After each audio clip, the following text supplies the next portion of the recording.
Et pendant que le football annonce sa Super League, la Ligue des justiciers de la Formule 1 est de retour. Je veux bien sûr parler des Pistonnés, votre talk 100% F1 que l'on retrouve tous les mercredis après chaque week-end de Grand Prix. D'ailleurs, la dernière fois qu'on s'est vu, les amis, il y avait un superbe invité de grande classe. Merci pour le grand succès qui a été cette première émission avec Jean-Louis Moncet. On l'embrasse, Jean-Louis Moncet, je sais qu'il nous regarde bien évidemment aujourd'hui. Mais cette semaine, on est reparti sur un plateau traditionnel. Promis, d'ailleurs, on ne parlera pas de Bérésina comme un terme à consonance italienne. Je me suis bien sûr auto-flagellé. 10 coups de fouet par jour depuis 3 semaines. C'est tout ce que ça méritait. Monsieur Alex Caldi qui est avec nous en permanent pour cette émission. Salut Alex, comment vas-tu ? Ça va très bien. Une belle victoire de Max Verstappen. Oh, le monstro, bien sûr. Toujours comme alerte spoil, il ne fallait rien dire. J'ai pas vu la course, moi. Ravi de te retrouver en tout cas avec le sourire comme d'habitude. Notre duo Tic et Tac, Brice Germain, Hamza Ramani d'un côté, le duo que la France entière nous envie. Qui est Tic, qui est Tac ? C'est ça la question.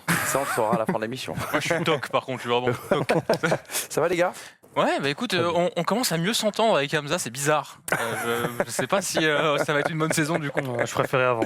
Ouais, moi aussi, je suis un petit peu nostalgique, bien évidemment, les amis. On regarde tout de suite, allez, le sommaire de cette deuxième émission de la saison 2021. Vous le voyez, le débrief du Grand Prix d'Émilie-Romagne. Il vous en parle, Alex Caldi, c'est Max Verstappen qui a gagné cette course. Mais vous verrez, on va détailler de nombreux enseignements et revenir d'ailleurs notamment sur l'animal totem désormais de Lewis Hamilton. Le décryptage, c'est le fait marquant de cette course, le crash Bottas-Russell. À qui la faute ? C'est généralement la question qu'on pose au moment de faire le constat après un crash et un accident d'une importance comme celui-ci. Le débat aussi qui concernera là encore une fois Valtteri Bottas et Sergio Pérez.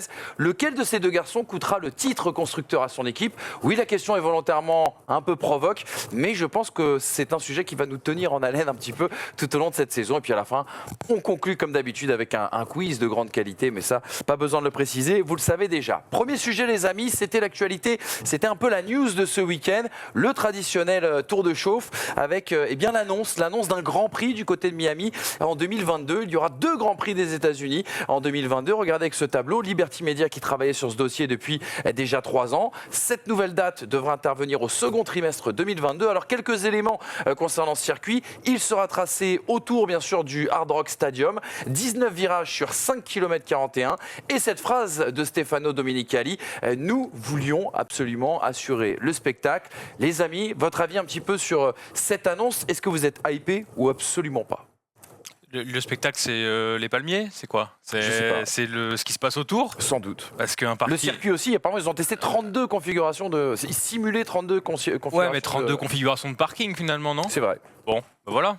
La Floride, grande terre de F1. Simplement. On les connaît.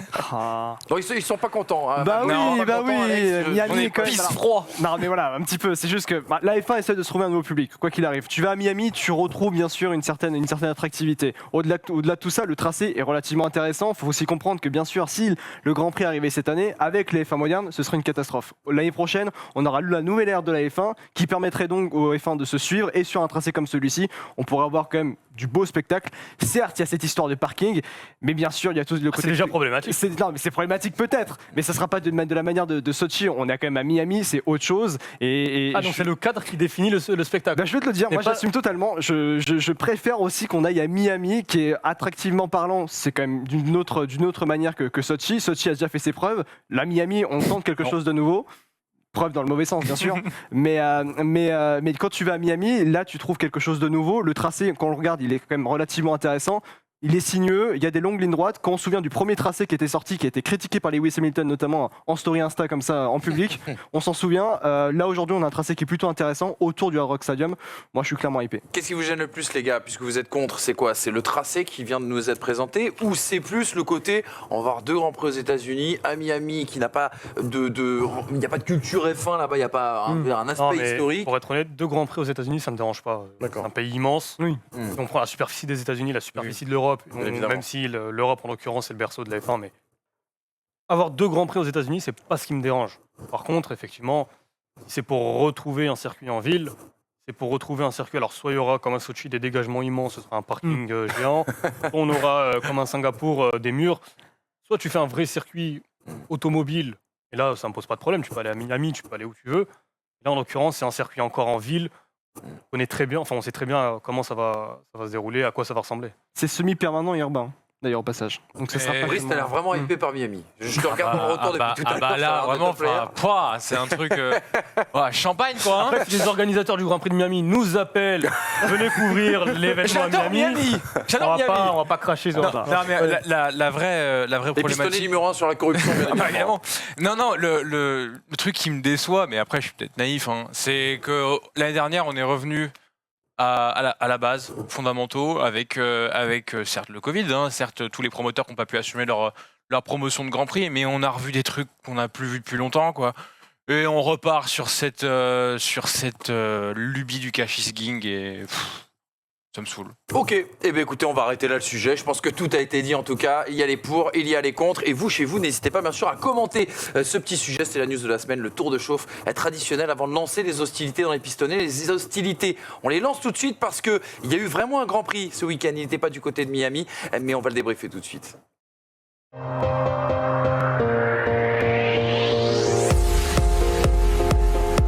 Deuxième course de la saison et franchement il faut le dire, on s'est régalé. Merci bien sûr à l'humidité qui a un petit peu pimenté tout ça. Justement, on fait le point sur les résultats à l'arrivée de ce Grand Prix d'Imola. La 11e victoire de Max Verstappen en carrière malgré la 99e pole position de Lewis Hamilton. Le deuxième podium en carrière là encore pour Lando Norris. Deux Ferrari dans le top 5. À noter la belle course de Carlos Sainz. Je le note parce qu'on n'en parlera pas aujourd'hui. Et puis on rappellera aussi par rapport au classement que je vous propose que Stroll depuis a été pénalisé. Gasly a donc pris la 7e place. La pénalité aussi pour Kimi Raikkonen qui permet à Ocon de prendre les 2 points de la 9e place et à Fernando Alonso de marquer son premier point cette saison, notamment depuis son retour en Formule 1. Ceci nous amène aux 4 enseignements.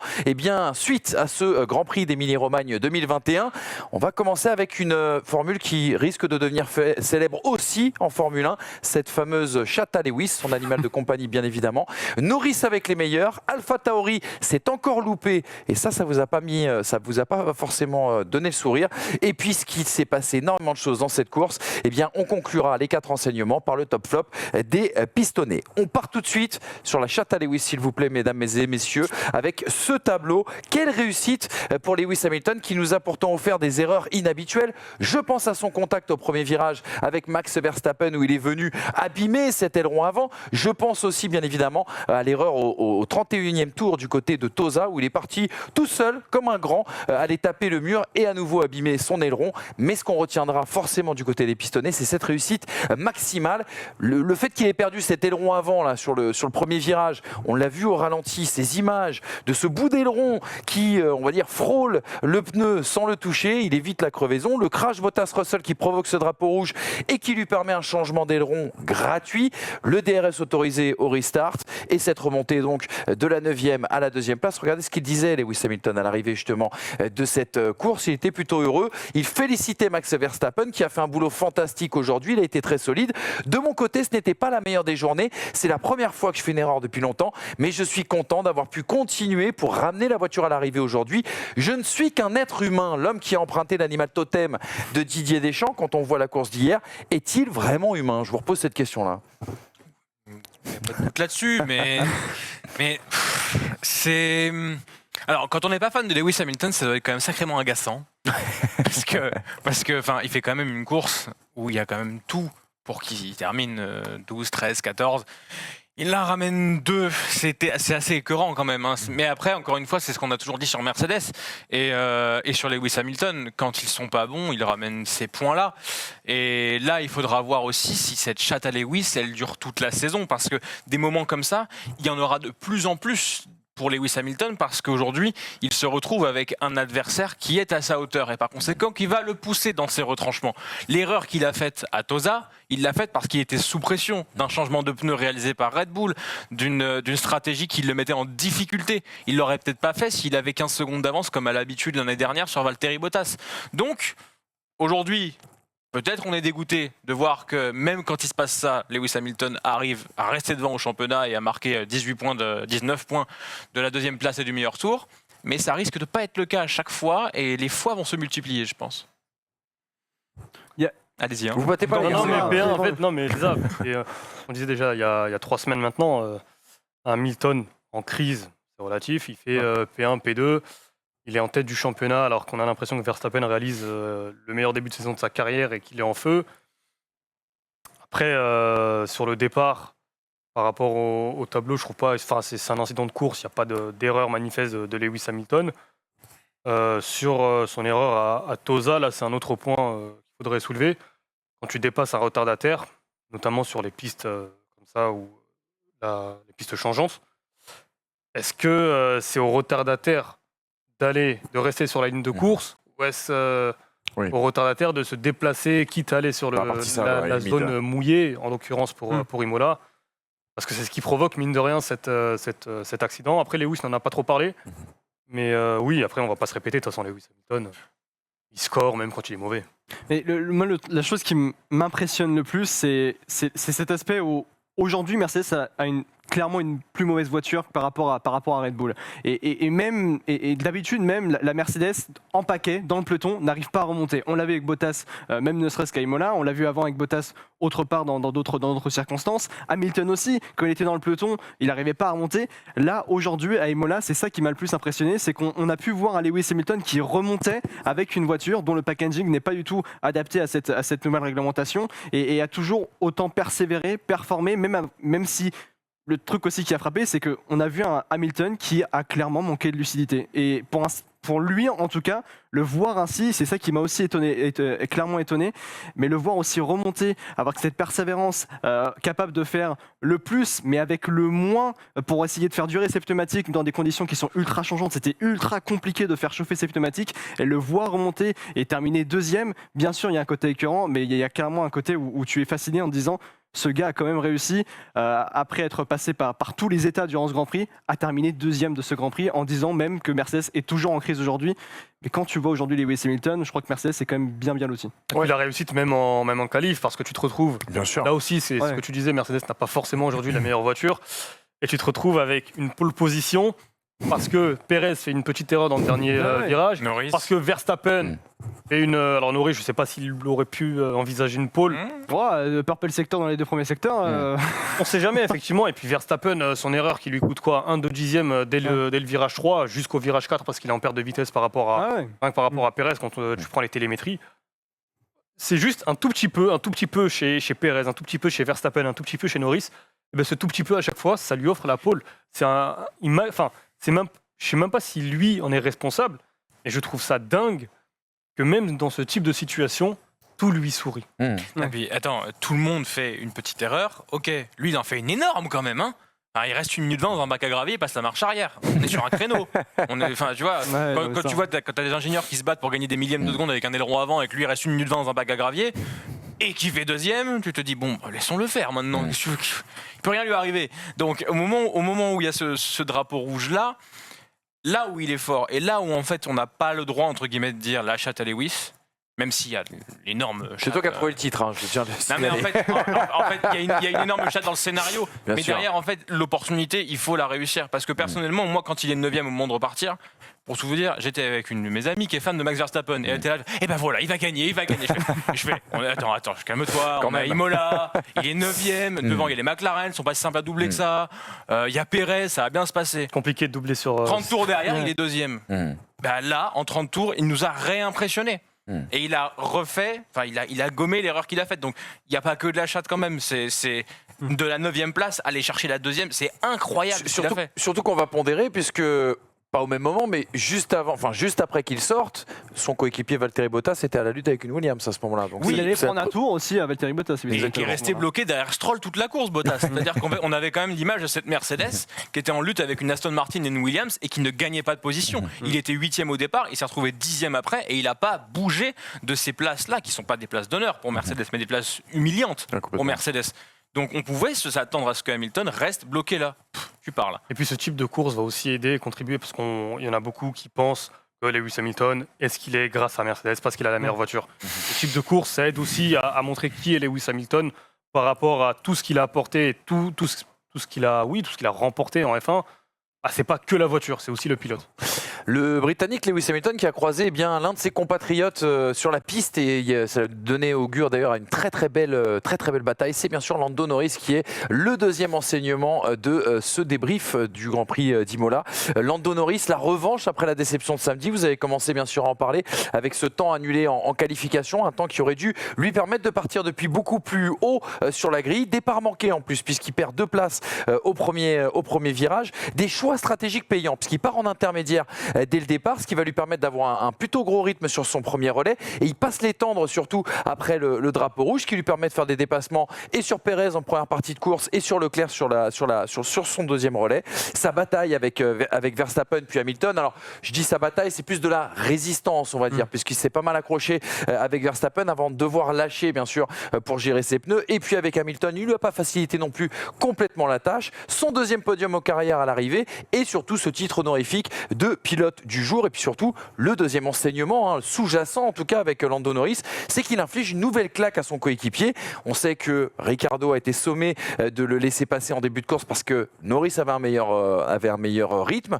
On sait qu'il a mieux géré aussi également ses gommes puisque Ricciardo a été victime de graining. Et à l'arrivée, ça fait 27 secondes d'écart. Regardez ce qu'il disait Lando Norris pour parler notamment de son deuxième relais qui pour lui a fait la différence. Vous savez, 33 tours en tente, c'était extrêmement dur. Petit jeu de mots, bravo. Je les ai malmenés dès le premier tour. Une fois que j'ai passé Charles, je n'ai pas abandonné face à Max. Ça ne servait pas à grand chose d'attaquer et de risquer de perdre la 3e place. J'ai pris la bonne décision. Dans les 2 ou 3 derniers tours, les pneus arrière agonisaient et je n'avais plus assez de motricité à la fin du dernier secteur pour résister à Lewis. Ce n'est pas comme si je m'étais contenté de la 3e place, mais il y aura une prochaine fois. Le charmant et gentil Lando Norris commence à avoir les dents qui raillent le parquet, chers amis. Déjà, on l'avait vu. La première fois qu'on l'a vraiment vu, c'est à la présentation de la McLaren. Première chose qu'il dit, il montre que clairement le pilote numéro 1 c'est lui et que Daniel Ricciardo, peu importe d'où il arrive, peu importe le salaire qu'il a, c'est lui le patron. Norris, faut les balls quand même pour la sortir celle-là. Et derrière, la manière dont il assume en piste, c'est sa première vraie bagarre de très haut de tableau avec Lewis Hamilton. Il bat Leclerc et avec Lewis Hamilton, il résiste longtemps. Il résiste bien dans ce virage numéro 1 avant Tamburello.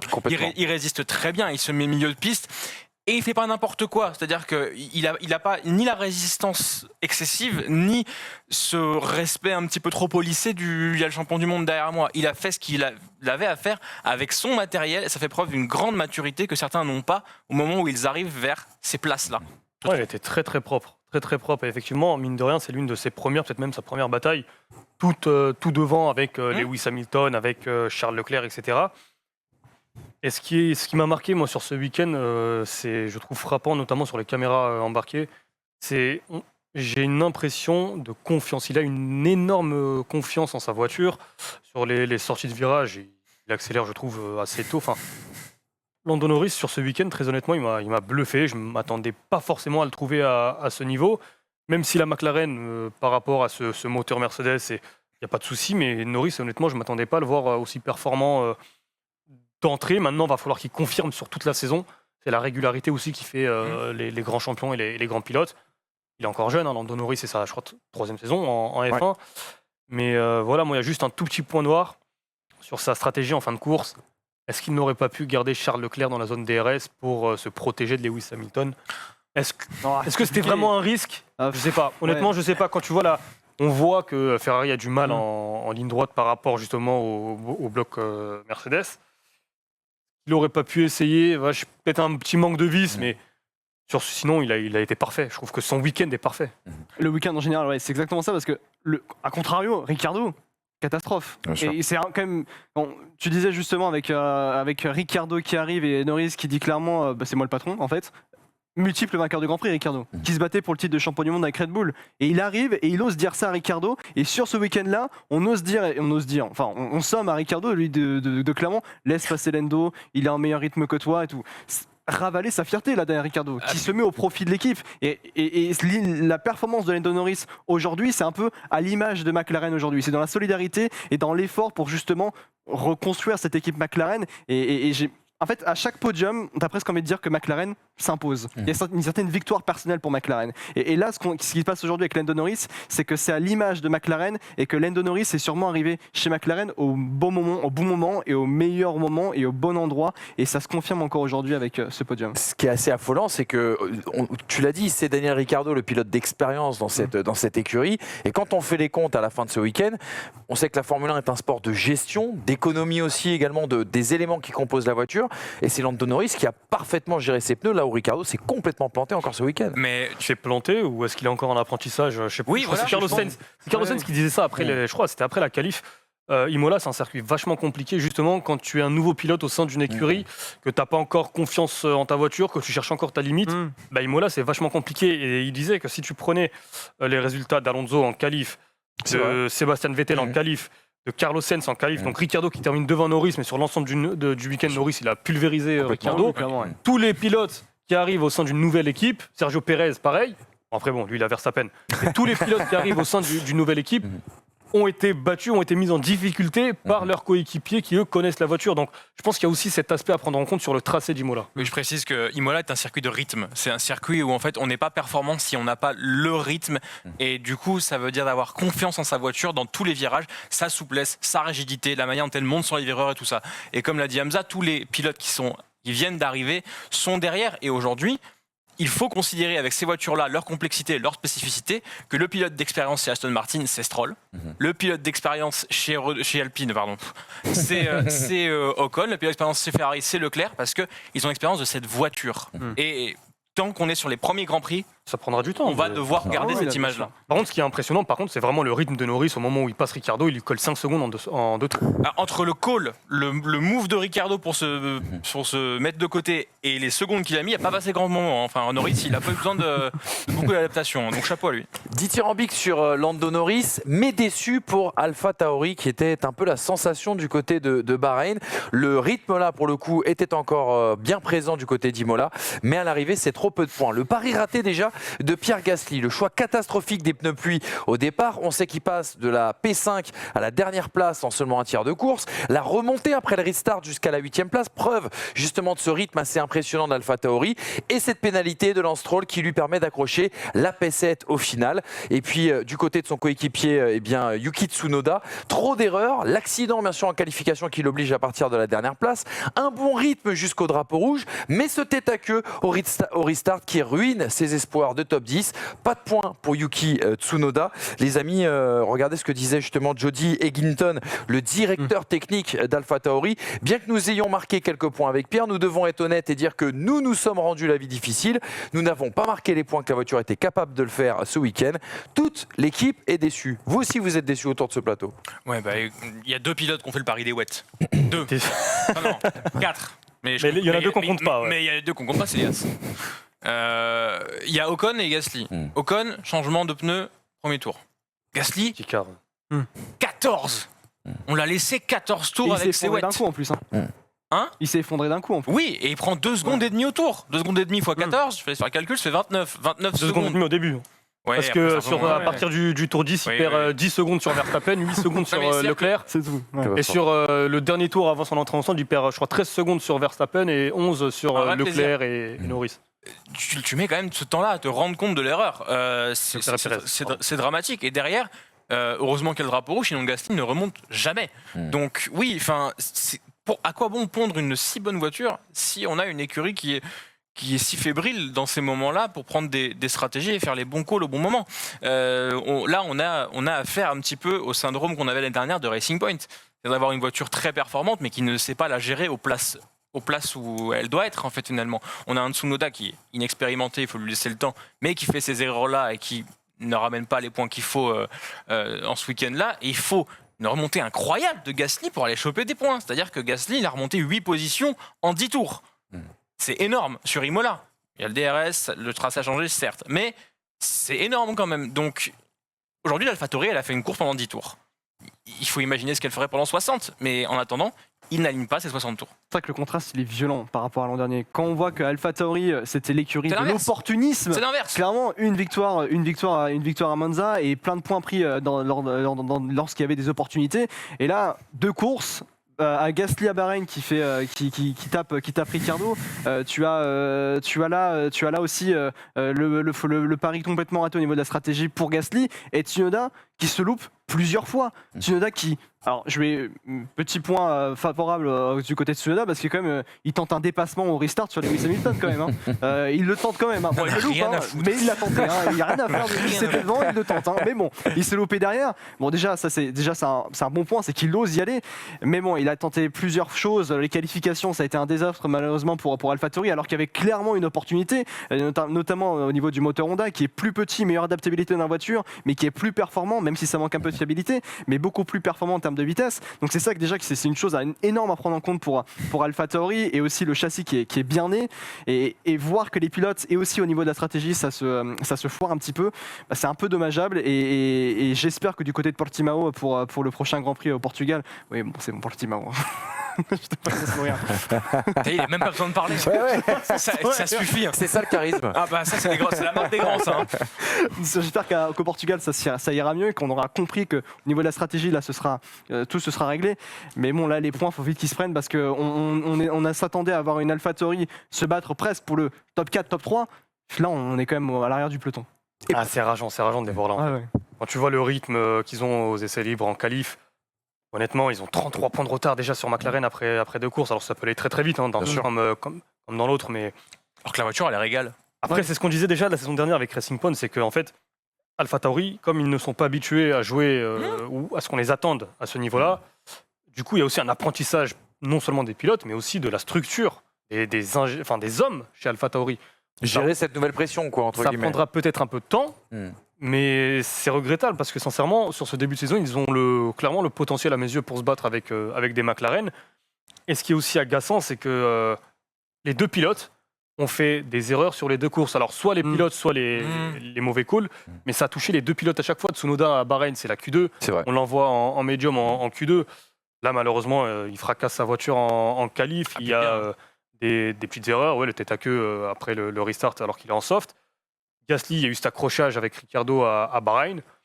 Là, il y a ce mot. Alors, j'ai pas envie de taper sur le call parce que si ça marche, c'est des génies. Oui, bien sûr. Oui, c'est un pari. Voir un peu plus, effectivement. Ouais, c'est un pari. C'est un pari, tu le tentes, ça marche. C'est génie. Et puis tu le rates, tant pis. Et puis Gasly, je crois, au micro d'Infin TV, il disait qu'il voulait changer à la dernière minute et qu'il n'y avait plus le temps de changer, mais sinon il serait passé en intermédiaire.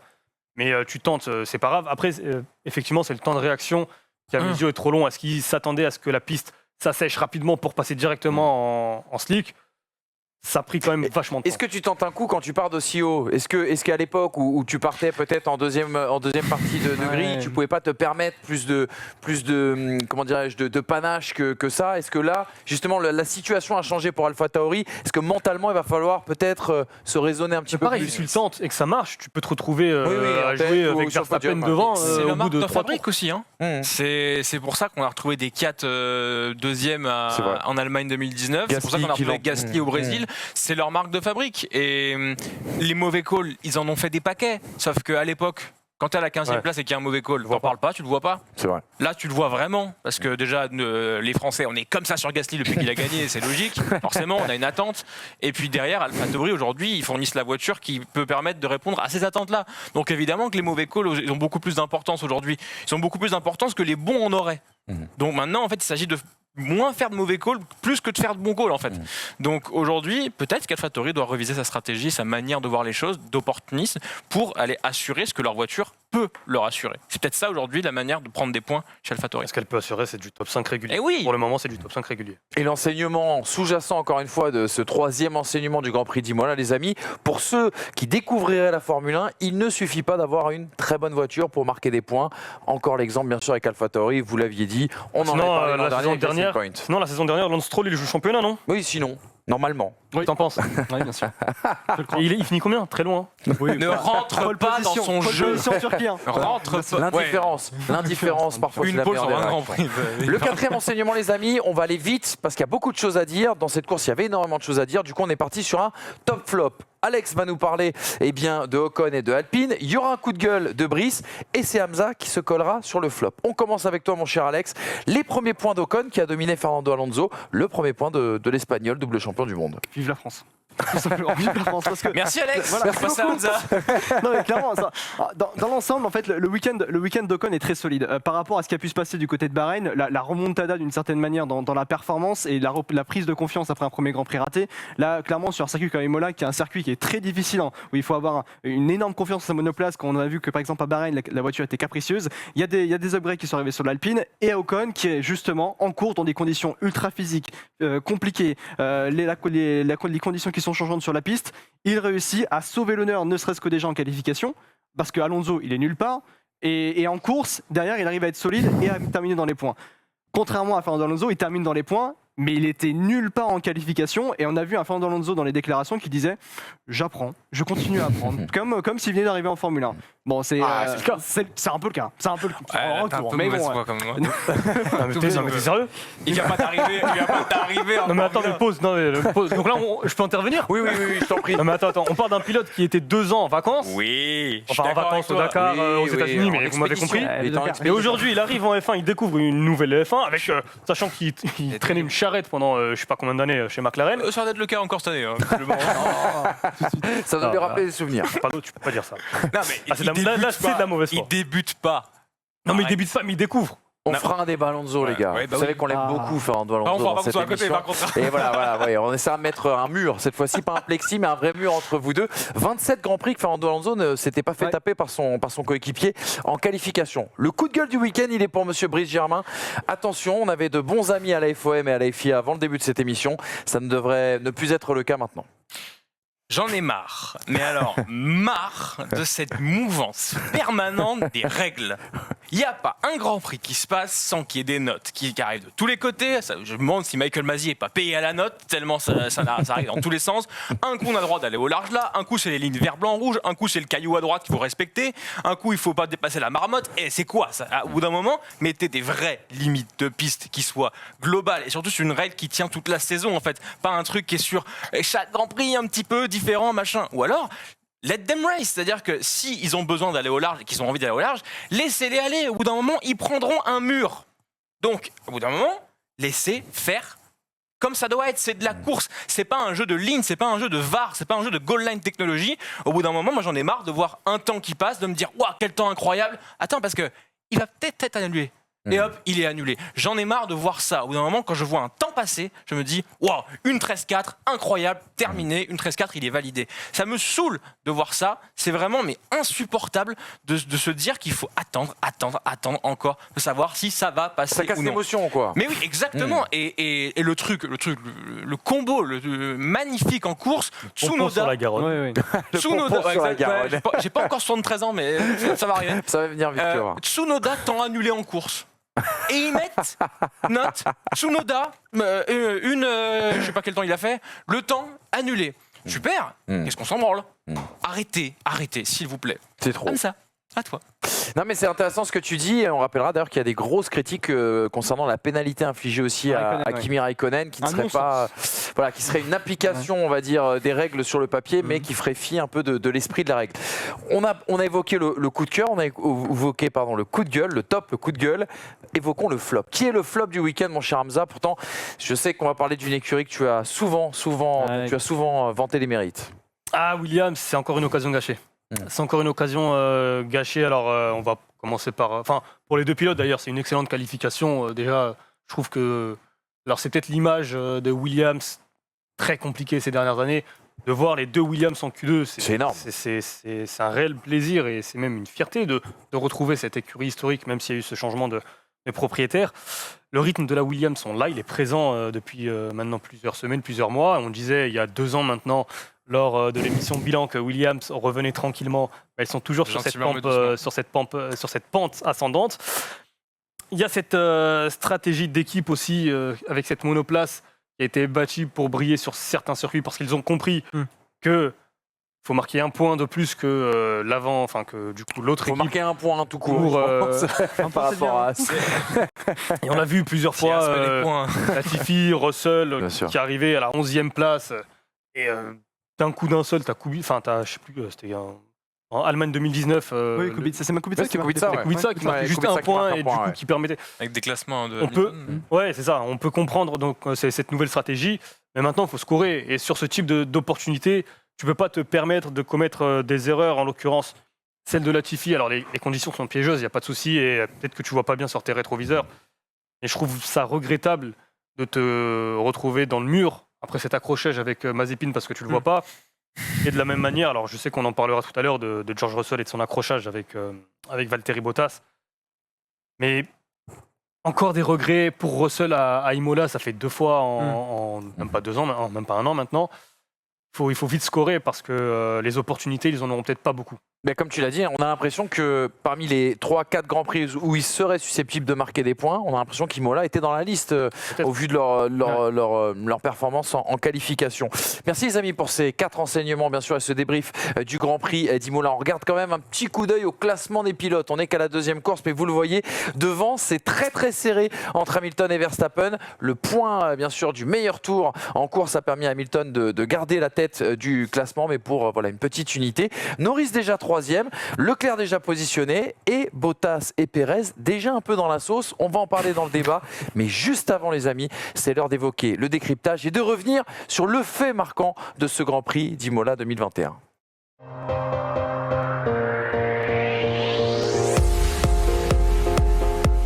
De la pluie, du suspense, de l'action en course ce dimanche à Imola, la bataille Hamilton-Verstappen, Hamilton qui sort tout seul, et puis le crash violent entre Valtteri Bottas et George Russell à l'approche de Tamburello dans le 33e tour de ce Grand Prix d'Émilie-Romagne. Alors Alex, que s'est-il passé entre les deux hommes ?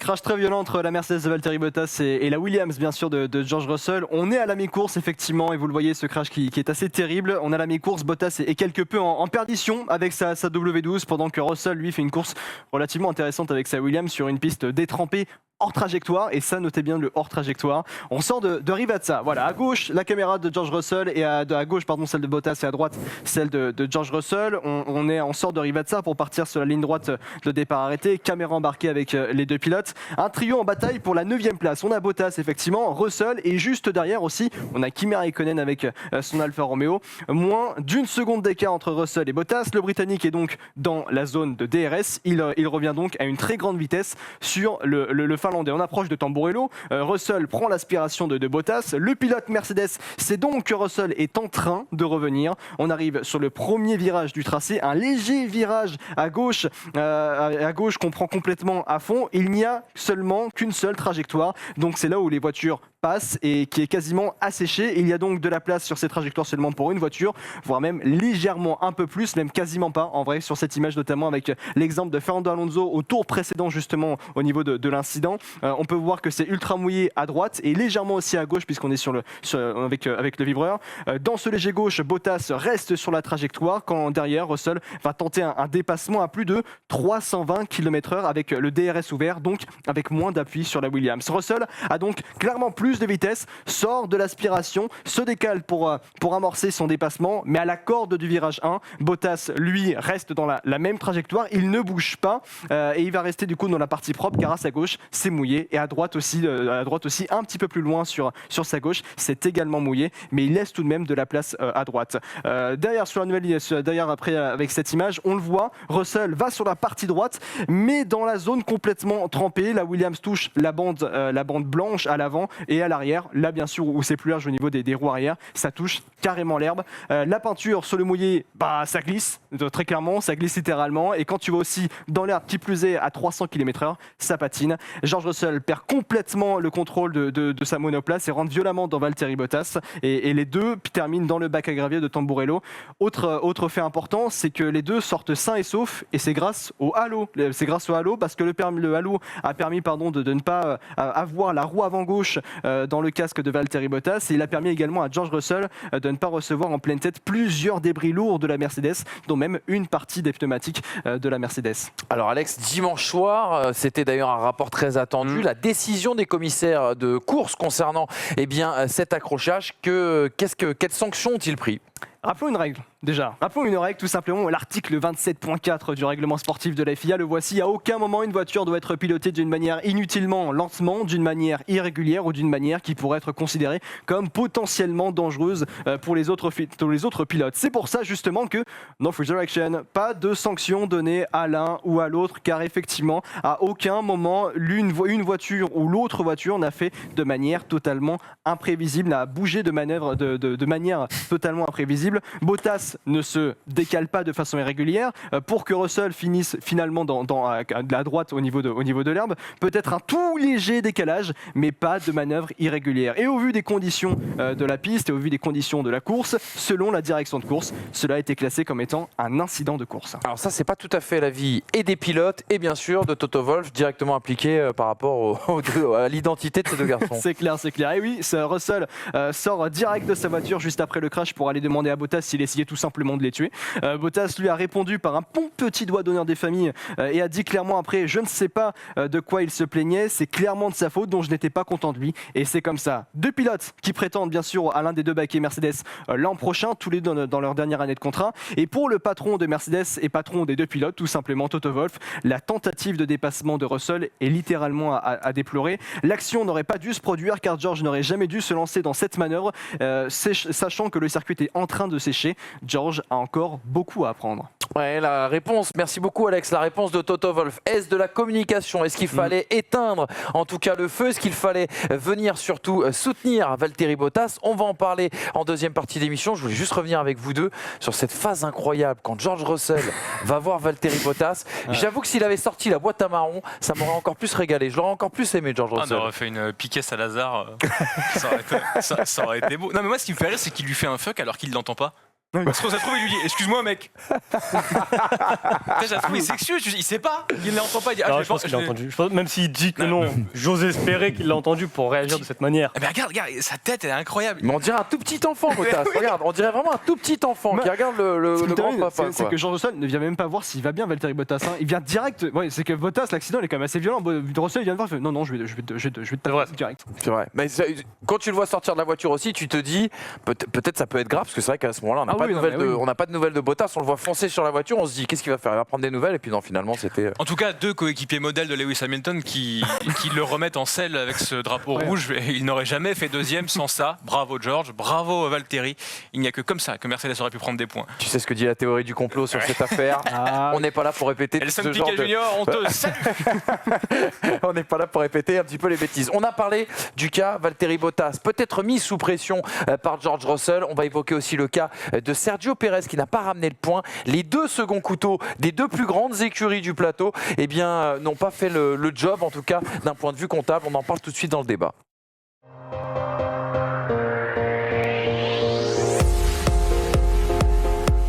Un débat aujourd'hui, alors peut-être qu'on le fait un petit peu tôt. C'est vrai, mais après tout, il faut le faire puisque la question se pose d'ores et déjà après la deuxième course. Un débat surtout inspiré par deux citations. Je propose la première citation, celle de Christian Horner, bien sûr de Red Bull. On est heureux d'avoir gagné, mais il y a un goût d'inachevé. Nous aurions dû reprendre plus de points à Mercedes aujourd'hui. Il y a encore beaucoup de chemin à parcourir. Son pilote préféré est toujours celui qui gagne. Vous aurez compris donc l'identité de celui-ci. L'autre citation, qui n'est pas celui qui a gagné, bien sûr, ce Grand Prix d'Imola, mais qui est bien l'autre dans le cœur de Christian Horner, c'est Sergio Pérez, le Mexicain, qui disait « Je suis d'abord vraiment désolé pour mon équipe parce que j'étais nulle part aujourd'hui, j'ai conduit comme un idiot. Red Bull donne des ailes, Red Bull, on le sait aussi, dans la voiture numéro 2, peut brûler les ailes. » Alors ceci nous amène tout simplement au tableau et cette question, et si cette lutte au constructeur se résumait simplement à une affaire de numéro 2?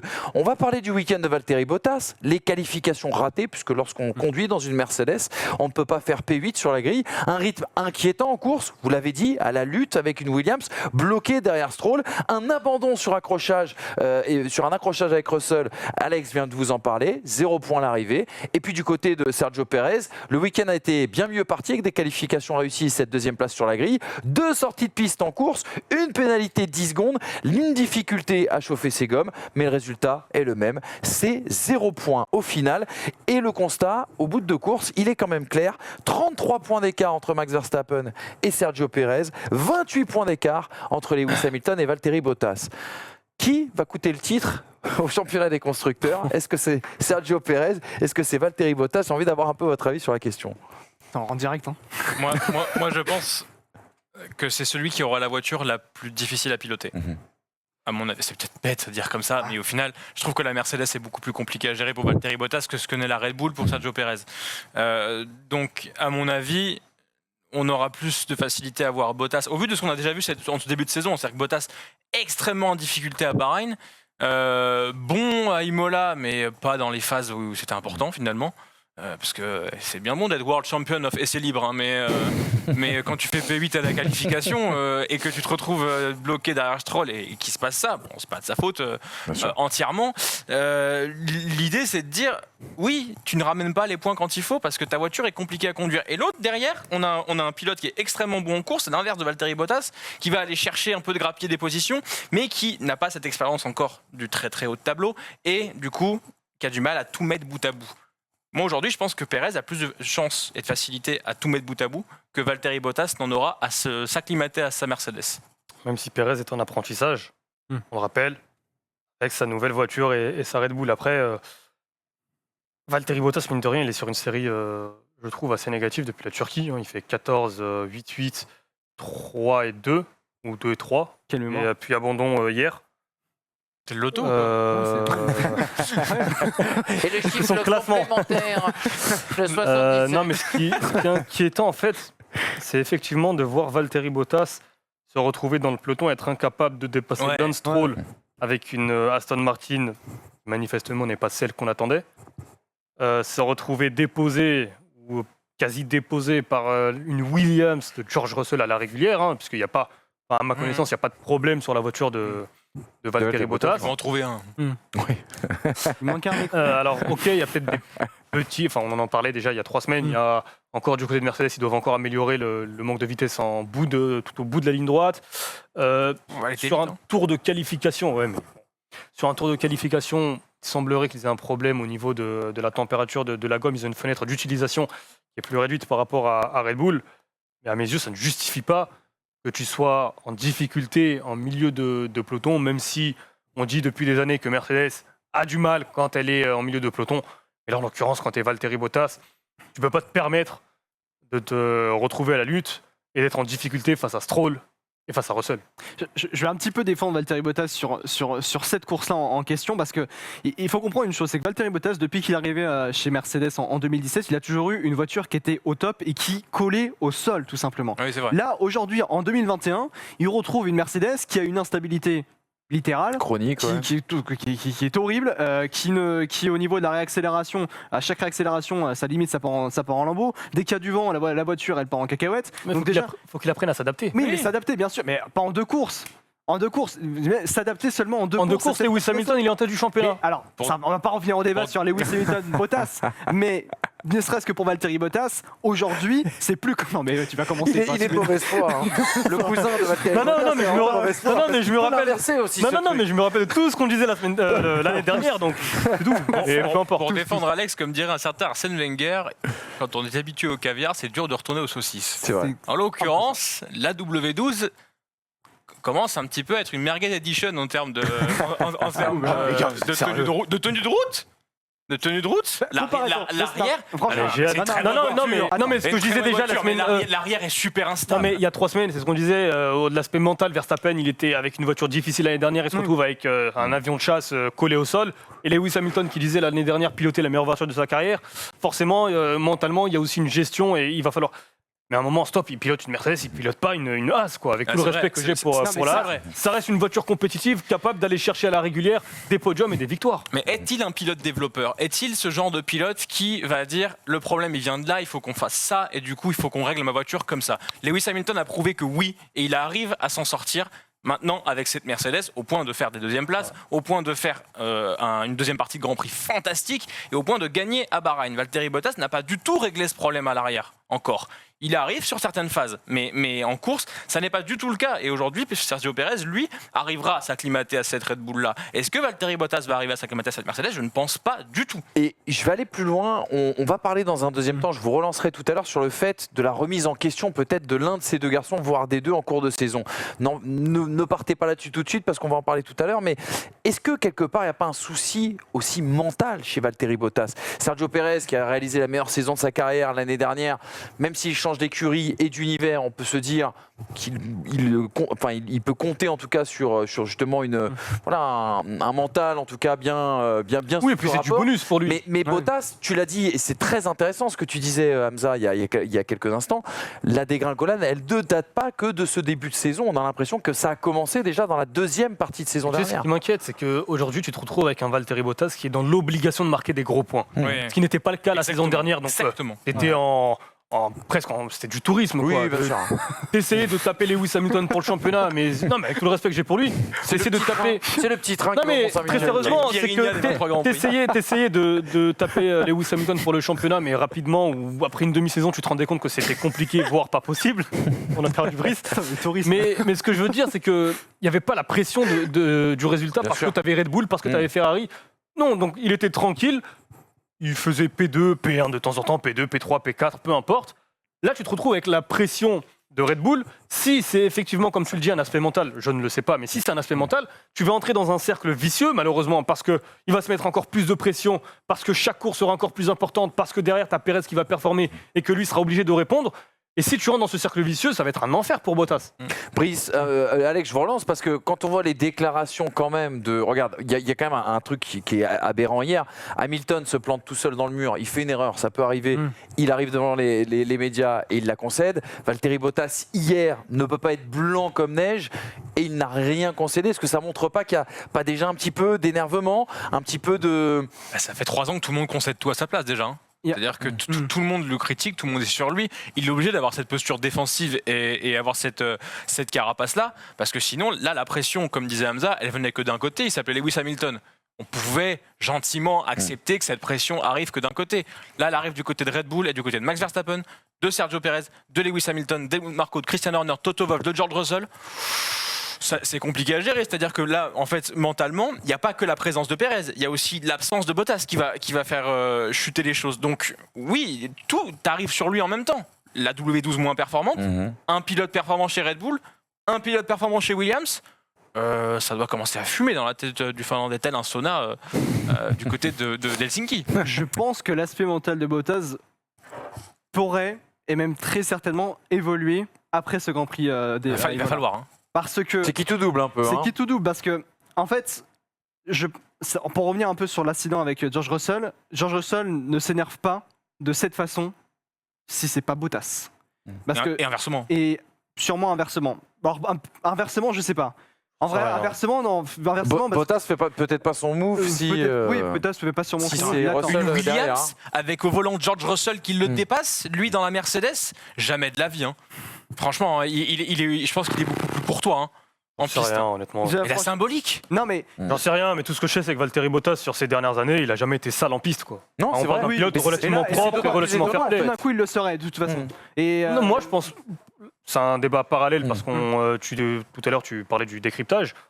Je suis pas sûr que Bottas, tu puisses lui reprocher quoi que ce soit, sachant que c'était une ligne relativement sèche, donc il n'y avait pas un décalage. Donc moi, je trouve que Valtteri Bottas, sur ce coup-là, c'est dur de lui tomber dessus, même si tu vas lui tomber dessus parce que aujourd'hui, tu te retrouves dans un film avec Bottas le méchant et Russell le gentil. Et comme Russell, c'est le pilote qui était qui a eu cette opportunité, qu'il a montré qu'il était Bien sûr. capable Non, mais oui. de piloter, forcément, on en revient à l'aspect mental, tu te retrouves avec un Valtteri Bottas en difficulté. Mais faut pas non plus, je trouve, rester relativement, pas serein, mais relativement lucide sur les performances et sur l'avis que tu vas avoir sur les courses de Valtteri Bottas. T'as raison parce qu'il y a un garçon dont vous avez très peu parlé, c'est Sergio Pérez. Et pourtant, Valtteri Bottas est devant puisqu'il a réalisé le podium, on se rappelle, du côté de Bahreïn pour la première manche du championnat du monde 2021. Sergio Pérez, comment vous jugez un peu son acclimatation du côté de chez Red Bull ? mais le truc, c'est que Perez, il arrive quand même chez Red Bull dans une voiture qui est très compliquée à piloter. Beaucoup moins qu'avant. Moins qu'avant. Mais Les Pérez, gars, vous écoutez parler, la Mercedes c'est très compliqué Oui, à non, mais- piloter, la Red Bull est très Non, compliquée mais à piloter. mais Que doivent dire les pilotes As à différentes mesures. Par exemple, chez Red Bull, la voiture est très très nerveuse. On l'a toujours su, on l'a toujours compris. Notamment Pérez, il arrive chez Red Bull et il dit « Je comprends pourquoi Gasly et Albon étaient tellement dans la merde en pilotant cette voiture. » Là, aujourd'hui, on a Pérez qui a beaucoup plus d'expérience par rapport à Gasly et par rapport aussi à Albon, donc ce qui peut expliquer qu'aujourd'hui, il s'acclimate d'une autre manière. Il y a aussi quelque chose qu'avait dit notamment Jean-Louis Moncey il y a 3 semaines en disant que Red Bull avait une meilleure compréhension de sa monoplace. Donc, ce qui aide forcément Sergio Pérez à mieux s'acclimater à cette voiture. Mais la chose à prendre en compte aussi, c'est que Pérez, il faut s'habituer et qu'un circuit comme Imola, avec des conditions changeantes, quand on a une voiture qui est absolument nerveuse, donc pour s'y habituer, bonne chance, hein. Quand on voit Fernando Alonso qui spin à tous les virages, s'il y a un peu plus comme Fernando Alonso spin à tous les virages, imaginez Sergio Pérez. Et l'arrivée de Sergio Pérez, quand on essaye de le voir attaquer, tenter des choses, c'est intéressant. Mais est-ce que c'est trop tôt de le voir attaquer ? Sûrement. Et j'ai peur qu'en ce début de saison, il pourrait coûter énormément de points à Red Bull vis-à-vis de Mercedes, qui va peut-être trouver des petites choses sur la voiture, même s'il ne peut pas changer grand-chose, mais trouver des petites choses pour améliorer et peut-être rattraper le gap de Je performance. suis pas d'accord sur la première partie. Effectivement, Mercedes, je pense, va progresser. Ça va peut-être aussi permettre à Bottas de retrouver un niveau un peu plus en adéquation avec ce qu'on lui demande. Par contre, Sergio Pérez, je trouve que sur ce début de saison, il est en train de prouver que c'est un pilote qui aurait dû avoir sa chance depuis longtemps au sein j'ai pas dit le d'un contraire. top team. J'ai pas dit le contraire sur ça. Non, mais ce que je veux dire, c'est que sur la première partie de saison, il est en apprentissage. Et je trouve qu'après 2 courses, te retrouver une fois en première ligne, faire une remontée en partant dernier, je trouve que déjà, on connaissait déjà le rythme de course de Sergio Pérez, qui était déjà très performant, aussi bien chez Sauber, chez Force India, Racing Point, devenu Racing Point. Il n'y a que chez McLaren, malheureusement, qu'on n'a pas vu en 2013. Mais en plus, il a cette faculté de gestion de pneus qui va aussi lui permettre, sur certaines courses, d'avoir un avantage sur Bottas, peut-être sur Hamilton un jour, ou sur Max Verstappen. Sakir 2020, il retient Russell pendant longtemps. Oui, tout à fait. Et puis, malheureusement, on n'a pas eu ce départ sur le sec. Moi, j'aurais vraiment voulu voir sur une stratégie différente ce qu'aurait pu faire Pérez par rapport avec les notamment softs, ça allait être à Lewis encore plus Hamilton. violent, Mais oui, ça aurait pu être vraiment quelque chose d'impressionnant aussi bien pour Red Bull. On aurait pu avoir beaucoup de réponses, aussi bien pour Pérez que pour Red Bull. Maintenant, Sergio Pérez, sur l'ensemble... Enfin, tu disais tout à l'heure que oui, la numéro 2, elle est difficile à piloter pour tous les pilotes, enfin pour beaucoup de pilotes, parce qu'elle est façonnée pour Max Verstappen et qu'il a un style complètement différent des autres pilotes. Pérez doit s'adapter. Je pense qu'il va réussir à s'adapter plus facilement que Gasly et qu'Albon. Maintenant, je trouve que sur le rythme de qualification, de se retrouver, après c'est Imola, c'est un circuit particulier, on verra sur Portimao, sur l'Espagne, tu te retrouves déjà à la lutte avec Verstappen. Et sur le rythme de course, tu connais le rythme de course, et sachant que Pérez est toujours meilleur en course qu'en qualif. Franchement, moi je trouve que sur l'ensemble de la saison, on va avoir un gros Sergio Pérez. Je pense que Pérez répondra présent, très honnêtement. Et je pense qu'on aura plus souvent Hamilton qui se retrouvera face à 2 Red Bull que l'inverse, à mon avis. Ne serait-ce que par l'expérience de Pérez et sa faculté en fait à être bon en course. En fait, c'est surtout ça. Mais il l'a pas été. Enfin, moi, les gars, je veux bien entendre ce que vous dites, mais il l'a pas été bon en course dimanche. Mais c'est un circuit particulier avec des conditions particulières. D'accord, mais il a fait y a une grosse erreur. Enfin, tu vois, il est plus chez Racing Point ou chez Force India. L'erreur qu'il pourra pas se permettre. Tu vois, l'erreur qu'il fait, pour moi, elle coûte la tête du championnat du monde à l'heure actuelle à Max Verstappen, parce que je pense pas il aurait dépassé Sergio Pérez. Donc oui, elle est importante. Elle coûte énormément de points à Red Bull. Mais en attendant, c'est une erreur et il la gomme. Il y a vraiment un écart de points phénoménal et il n'y a pas grand chose à gommer. Bottas, c'est quand même toute la compréhension de sa bagnole qu'il va falloir avoir. Et il y a un gap en fait de difficulté, je trouve. Pérez, il est dans une adaptation de nouvelles voitures. Bottas, il la connaît depuis 4 ans. Je vois moins d'évolution chez Bottas que chez Pérez. Et puis Pérez, il faut quand même le rappeler, on parle d'un pilote qui fait rarement des erreurs. C'est son premier abandon hors... c'est la première fois qu'il termine hors des points, hors abandon, depuis 2019, Allemagne 2019, je crois. Donc on parle d'un pilote qui est aussi régulier, et qui va clairement aider Red Bull à aller taper le championnat du monde constructeur, sachant que tu peux aussi avoir une saison, c'est rare mais ça arrive, avec un champion du monde constructeur qui n'aura pas comme pilote champion du monde pilote. Ça, généralement, c'est les bons crus, ça. C'est les crus millésimés. C'est ceux qu'on adore. Et on s'en délecte, bien évidemment. On relance les amis, parce qu'il y a quand même un point commun aussi entre ces deux garçons. C'est que leur statut au sein de leur écurie pourrait aussi être remis en question si les choses venaient à patiner, comme ça a été le cas, bien sûr, ce week-end. Je vous propose de regarder justement ce petit tableau pour regarder les deux situations. Chez Mercedes, on rappellera que Valtteri Bottas n'a re-signé que pour la saison 2021. On se rappelle aussi que George Russell, lorsqu'il est monté dans cette voiture, a fait sensation. C'était au Grand Prix de Sakir 2020 où il avait étrié Valtteri Bottas, où on s'était dit, ben voilà, ça met un petit peu de fraîcheur, ça met un petit peu de jeunesse. Et cette question, est-ce que Mercedes ne sera pas tenté si Valtteri Bottas s'enfonce dans le néant, on va dire, dans cette saison, ce qui n'est pas le cas, hein. On a disputé que deux courses, il a fait quand même déjà un podium. Mais est-ce qu'il y aura la tentation d'une transition douce pour Mercedes, d'autant plus que Lewis Hamilton est en fin de contrat et qu'on ne sait pas s'il restera en Formule 1 l'année prochaine. Et puis du côté de chez Red Bull, on rappellera que Perez, lui aussi, n'a signé que pour une saison. Alors il y a des clauses, il y a des options qu'on n'a pas lues, donc on ne rentrera pas dans le détail. Mais il y a surtout l'ombre d'Alex Albon qui plane bien sûr au-dessus de Sergio Perez si jamais il venait à ne pas avoir de résultats. On rappellera aussi que l'AlphaTauri est compétitive. Alors on l'a dit, ça a été la déception ce week-end. Mais les performances de Sergio Perez, elles peuvent être aussi également mises en comparaison avec Pierre Gasly. Deux citations là encore une fois à vous partager. George Russell à l'arrivée de cette course, à l'arrivée surtout à la descente de voiture, on va le dire ainsi pour lui. Peut-être que si c'était un autre pilote que moi, Valtteri n'aurait pas fait ce mouvement, surtout pour une 9e place. J'y ai tout de suite pensé quand nous nous sommes accrochés. George Russell, parano ou qui tente de déstabiliser les choses, la citation elle est incroyable quand même. Au bout seulement de 2 Grands Prix dans la saison. On n'est pas cet été au moment des mouvements du mercato.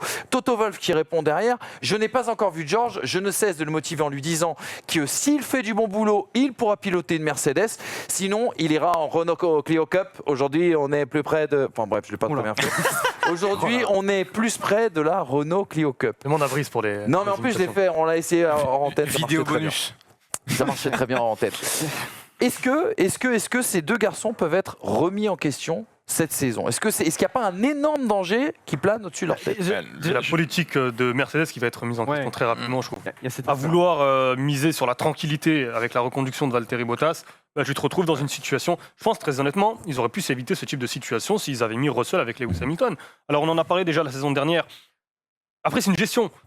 Et c'est à toi de savoir gérer, de savoir cadrer. On en parlait lors de l'émission Hamilton-Rosberg, on en parlait lors de l'émission Confinement numéro 1, numéro 2. Aussi, Si tu arrives à cadrer, après c'est à toi de fais ton boulot. Si tu n'es pas capable de cadrer deux gros pilotes ou deux équipes, ou 2 pilotes qui veulent chercher un titre mondial ou qui veulent chercher des grands prix, c'est que tu n'es peut-être pas digne de représenter cette marque. Si tu veux la tranquillité avec Hamilton-Bottas, à un moment, ça va te retomber dessus. Et cette saison, ça va peut-être retomber sur Mercedes qui va peut-être louper le championnat du monde constructeur. On n'arrête pas de dire que la gestion est bonne chez Mercedes. En même temps, la gestion est bonne parce que la voiture avait des lustres d'avance. Aujourd'hui, peut-être que la gestion de Mercedes va être remise en question par en fait les performances des voitures, et on va peut-être se rendre compte que effectivement il aurait quand même fallu quelqu'un de plus incisif au poste de numéro 2 chez Mercedes. Après il y a... Alors attends, moi j'ai jamais dit que Bottas ça faisait l'affaire, hein. J'ai toujours critiqué Bottas, je sais très bien. Est-ce qu'on peut revenir sur les... Si on peut mettre la musique des Feux de l'amour, est-ce qu'on peut juste revenir sur les émissions confinement, quand il y en a ici autour de ce plateau, assis à ma gauche, je vais pas le citer, qui disait quand même, moi je veux un numéro 1, numéro 2 dans mon équipe. Il y a que les cons qui changent pas d'avis. Je suis un sacré con aussi, mais. mais pas le dire. Mais en fait, il y a aussi 2 dynamiques différentes. C'est-à-dire que oui, la pression, c'est la même. Mais la dynamique, c'est pas la même. C'est-à-dire que Sergio Perez, il sort d'une victoire à Bahreïn avec une Racing Point, une victoire plus récente qu'une victoire de Valtteri Bottas, par exemple, sur la voiture championne du monde. Il signe un peu en désespoir de cause avec une écurie qui sort de nulle part, qui s'appelle Red Bull. Parce qu'avant, je me rappelle, on topait le baquet Alfa Romeo et le baquet Williams pour Perez. On topait ce qu'on pouvait. Je pense qu'il n'a pas regardé le contrat qu'il a signé. Voire même As. Il prenait ce qu'il avait. Il se retrouve avec une Red Bull. Il n'y a pas grand-chose à perdre, Sergio Perez. Sa carrière en F1, elle est faite. Donc à partir de là... c'est une saison presque bonus pour Perez. Bottas, on est sur la pente inverse, c'est-à-dire que c'est de plus en plus compliqué, et il y a justement cette pression de la voiture qui arrive et qui dit je suis une Red Bull et je suis pas censé te battre, mais je vais te battre. Donc effectivement, la pression, moi je la prendrais plus sur la personne qui est en pente descendante, au risque de m'acharner sur Valtteri Bottas, mais je trouve que Sergio Pérez est en position largement plus favorable, même s'il a un Helmut Marko dans son équipe qui l'attend comme ça à la carabine s'il fait plus que P5. En attendant, pour le moment, il n'y a rien de choquant dans ce que fait Sergio Pérez. Moi, je me pose une question, est-ce Bottas qui est sous pression ou est-ce Mercedes qui est sous pression? En fait, c'est un peu des deux. Et même si je pense que c'est plus Mercedes, parce que je suis pas du même avis du tout sur Bottas, parce que Russell a perdu énormément de points aujourd'hui. Hein. Après ce qui s'est passé durant cet incident, il a perdu énormément de points. Quand t'as Toto Wolff qui arrive et qui dit il a quand même beaucoup à apprendre, George Russell. Est-ce que c'est... Il est obligé. Non mais beaucoup à apprendre. Là, pour moi, c'est de la com pour soutenir il peut pas, Bottas, à mes parce yeux, qu'on est qu'à la deuxième course de la Non mais saison. s'il met un tir à Bottas et qu'il défend deuxième- Russell, ouais. mais tu Au deuxième voilà. tu plombes ta saison. En fait, non, là, il n'y a rien de choquant à l'heure actuelle. Quand j'ai dit ça, l'inverse aurait été très choquant. Lui, il est obligé du coup de conserver genre, ça, de sincèrement, taper sur le petit, c'est La facile. chose la moins choquante qu'il aurait pu faire, et la chose même ne serait peut-être, selon moi encore, plus logique, ça aurait été de dire faites course, tout simplement. Mais il a même d'ailleurs pas critiqué le crash en lui-même. Il a dit il n'aurait jamais dû tenter un dépassement ici. Il a quand même beaucoup encore à apprendre. Ça montre en fait que on est team player. Il faut être team player en Formule 1, notamment pour aller chez Mercedes. Il faut justement ne pas tenter le tout pour le tout, construire son dépassement. Et c'est là où justement le message est tu n'as peut-être pas encore le niveau pour aller chez Mercedes. Qui plus est, on dit avec la course de Sakir l'an dernier quand Russell est en passe de remporter ce Grand Prix et qui et sûrement fait un dépassement sur Valtteri Bottas, c'est bien sympa, mais là c'est seulement sur une course. Est-ce que sur toute une saison, George Russell arrivera à soutenir la pression de Mercedes, à tenir cette pression, à être en forme, si tu à l'essayes pas, tu s'améliorer? sauras jamais. Bien sûr, mais aujourd'hui, à l'heure actuelle, est-ce que c'est pas un peu risqué de lancer totalement, par exemple, si imaginons Lewis Hamilton reste l'an prochain, ce que je ne pense pas, très sincèrement, si effectivement tu as Valtteri Bottas qui part, on met George Russell l'année prochaine, Lewis Hamilton, George Russell, lequel craque sous la pression? Et 2022, c'est un autre sujet parce que Ouais, pour une nouvelle réglementation. Et une Donc, nouvelle potentiellement, hiérarchie. exactement, potentiellement des écarts beaucoup plus importants. Là, 2021, alors tu t'attendais peut-être pas à voir Red Bull aussi proche, c'est aussi un fait, mais je trouve que justement avec le scénario de la saison dernière où Mercedes était largement devant, c'était l'occasion idéale pour, on va pas refaire l'histoire, mais c'est l'occasion idéale pour mettre Russell et voir comment il allait se comporter sur une saison avec Lewis Hamilton. Tout à l'heure, tu parlais de team player. Ben, si Toto Wolff veut que son pilote numéro 2 soit team player, ben, ne t'étonne pas si en fin de saison, parce que tu as des écuries derrière qui travaillent dur et qui ont développé un super moteur avec Honda, ne t'étonne pas si tu perds le championnat du monde, tu ne pourras t'en prendre qu'à toi-même. Pour moi, à mes yeux, celui qui perdra le responsable numéro 1 de la perte éventuelle, on en est encore très très loin, et de la perte éventuelle du titre constructeur, ce ne sera pas Valtteri Bottas, ce sera Toto Wolff. La gestion, le management, bien sûr, autour de ces deux pilotes. Les amis, rien à rajouter sur ce débat. On refait un dernier tour de table pour bien comprendre. Et ça me servira bien sûr de petit jingle pour la fin de saison. Qui va coûter le titre donc du coup à son écurie? Pour toi, Brice? Je force dessus, mais Valtteri Bottas. Voilà, pour que vous soyez bien sûr chez vous. Hamza? Toto Wolff. Toto Wolff? Je rejoins Hamza, Toto Wolff. D'accord. D'accord. Oh Sergio là, Pérez, les eh, pisse froids qui ouais, me laissent non, prendre le risque de ce que je dis. Par contre, j'ai l'impression que Carlos Slim vous arrose, les amis, parce que Sergio Pérez, vous avez été d'une gentillesse avec ce garçon.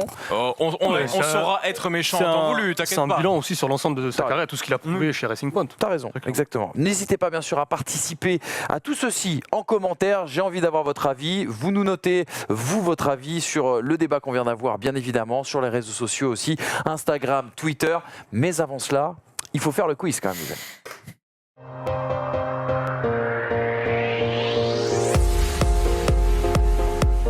Le quiz, faut que je retrouve mon intitulé. En vrai, ça y est, je l'ai. Le quiz avec pas de Jean-Louis Moncey cette semaine. Ouais, mais Alex J'en venais Caldi, alors je me tente bien. Mais il y a Alex Caldi qui est là. Il bosse Alex que ça. Caldi seul contre vous deux. Aïe, D'accord. coup de dur. Deux cerveaux contre un. Eh ben écoutez, on va faire ça. Ça va être très Un et intéressant. demi. Non, c'est bien sûr individuel. Hein. C'est comme au tennis, hein, les uns contre les autres. C'est tout ce qu'on aime. Deux qui a dit ça. Non, pas deux qui a dit ça. Une première citation à vous montrer. Ce qui a dit ça, bien évidemment. La F1 a mis sur ses réseaux la vidéo des 10 meilleurs moments de l'année et 8 des 10 étaient des Ricciardo. accidents. Je me suis dit, Oui. vous êtes des putins d'idiots. En effet, Ouais, c'est Ricciardo. Daniel Ricciardo, qui a fait le buzz Ah, c'est à lui qui Square avait Mile. taillé, la femme de montrer Grosjean encore et encore et encore. Donc, à mon avis. C'est ça, à Square Mile, donc c'était bien sûr au mois d'avril 2021. C'est pas un qui a dit ça, c'est qui a dit quoi à qui. Vous allez voir, c'est un peu particulier. On dirait un qui a dit ça à qui. On dirait un menu, vous savez, au restaurant japonais. C'est incompréhensible puisque vous avez une deuxième Mercedes. Faites les mêmes adaptations qu'eux.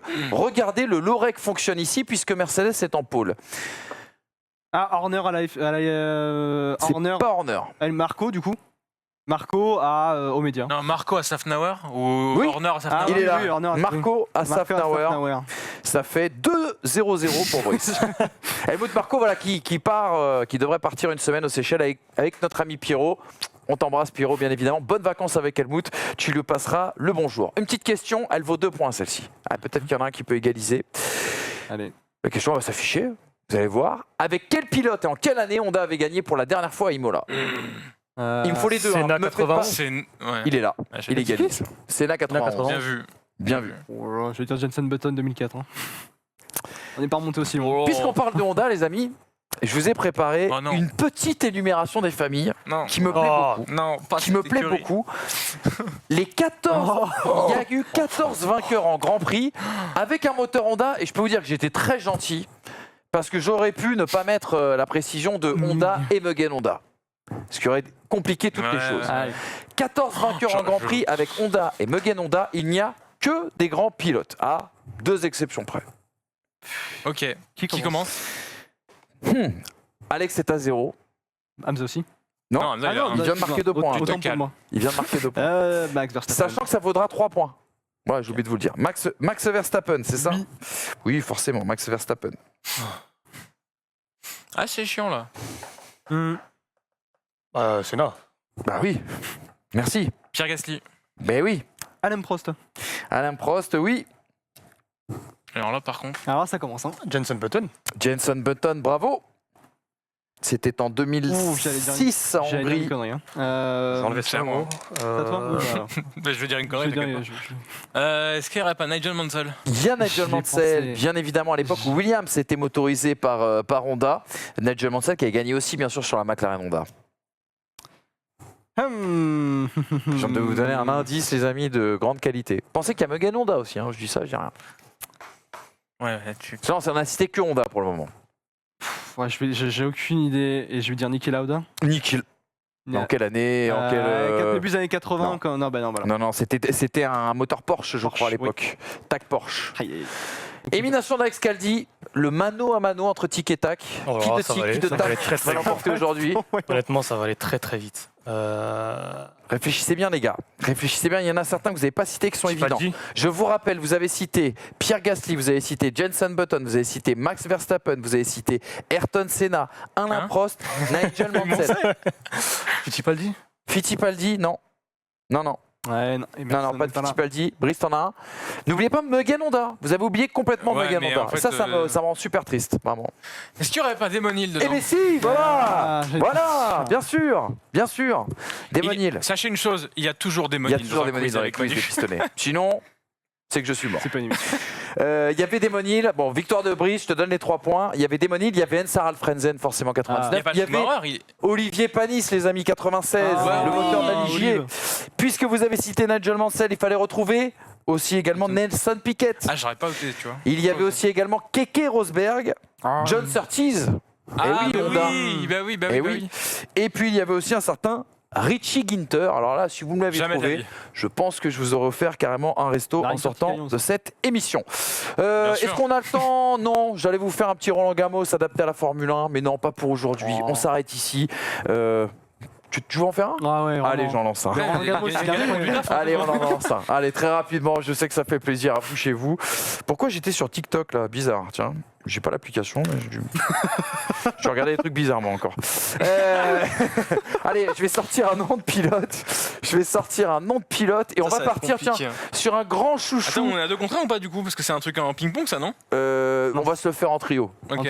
Ok. Ouais, parce Ah, moi que aussi. notre ami il a 0 là, donc Ouais, ouais. faut sauver l'honneur. Je suis à 5, hein. Et sachant que je viens de penser à ça, ce sera un super banco. putain. Ce sera un Ah, yes. super banco. Alors, on va partir sur un garçon qu'on aime énormément, mais énormément dans cette Bertrand Gachot, émission, c'est Bertrand Gachot. Oh. Erwan Botrel qui nous regarde, je le sais, puisqu'il est en régie. vas aller au Bertrand travail, tu Gachot, il y a du chaos dans l'air. Bah évidemment, enfin, tu commences par rien. Bah, il y en a un forcément que vous avez. Oui, oui et non, parce que Je laisse le leader commencer il d'ailleurs. le remplace, donc non en fait. Bah, vas-y.